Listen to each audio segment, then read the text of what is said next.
With all of the different kinds of gaming headsets there are available, it can be really easy to get swindled into paying too much for something that has a lot of useless features.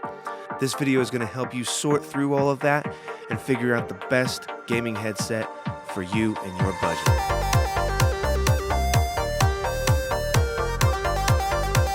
We will start off by discussing stereo headsets. If you don't care much for talking to other gamers and you don't care about surround sound, then a regular stereo headset is right up your alley.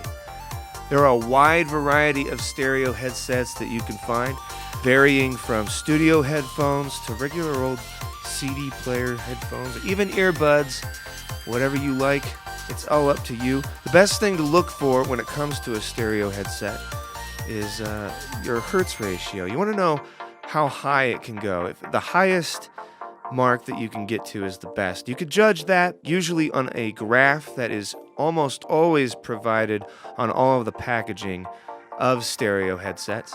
The higher the number, the more sound that it will actually be able to produce for you, and that means lower lows, higher highs, and all around a better sound experience, and for a lot less money. Studio headphones can prove to be very expensive, and it sometimes may be best for you to just go ahead and buy an actual gaming headset, because there could be studio headsets that actually range all the way up into the $1,300 range. Most of us don't have anywhere near that kind of money to spend on something so luxurious. So I recommend sticking around in the $50 range, and you can definitely find something that will suit your needs. A couple of companies that you might want to check out are Shure, Sennheiser, Sony, AKG. These are all fantastic companies that make both regular stereo headsets and studio headsets. So be sure to get on their websites, check out what they have, even get on eBay and see if you can't find something a little older for a little less money. When it comes to gaming headsets, these are the ones that you have to look out for useless features. Useless features are things that really don't benefit you, and they may make the headset a little bit more awkward to operate, such as a lot of extra buttons, and you can't really tell the difference between buttons without taking the headset off, or when it comes to wireless, your microphone doesn't sound as good as, say, a wired headset. If you are doing something like YouTube or Twitch and having a gaming channel or something along that kind of thing, then you need to consider going ahead and getting a wired headset. Although the convenience of wireless is actually quite nice, it can affect your overall microphone quality, and that's definitely something that your viewers are going to pay attention to. With that, you might want to check out some things like Plantronics, or even Turtle Beach does have some wired gaming headsets for both Xbox and PC.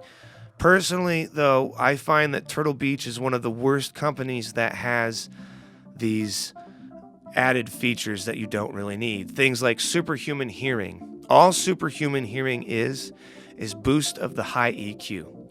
It does nothing more than that, and that's honestly really not that important. It doesn't really give you an advantage at all. That's all in your mind. It's just something that they're implying is going to boost your gaming experience, when really all it is you're paying just a little bit of extra money for something that's just not that helpful.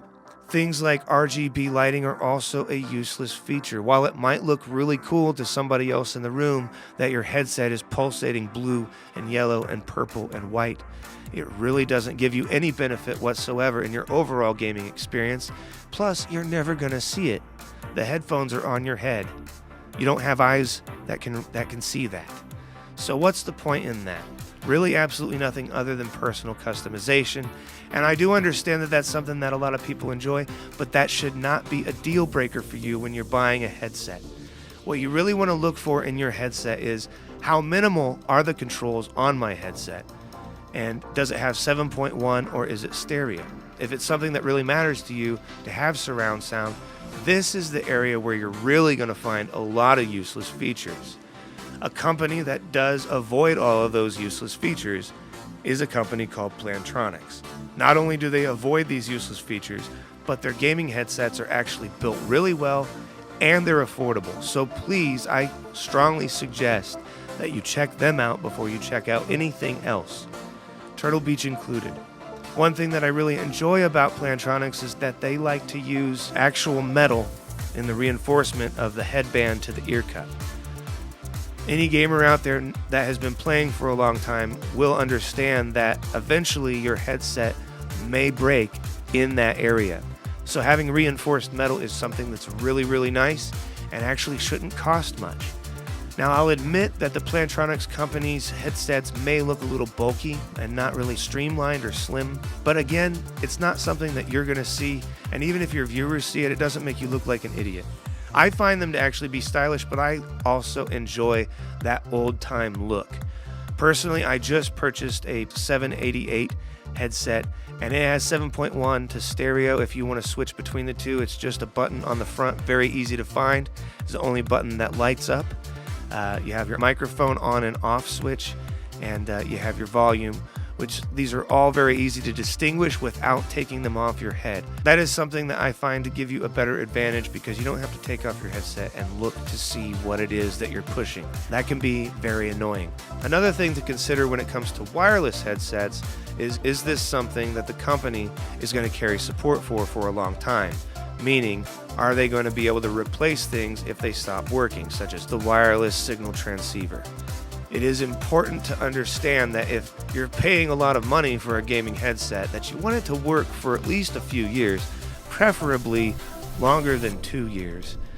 But by then, of course, there will be new gaming headsets, and if it's something that you can always afford to buy new, then that's not really an issue for you. But a lot of us gamers out there are on a budget, and we don't want to be paying another $120 and another 2 years for another gaming headset.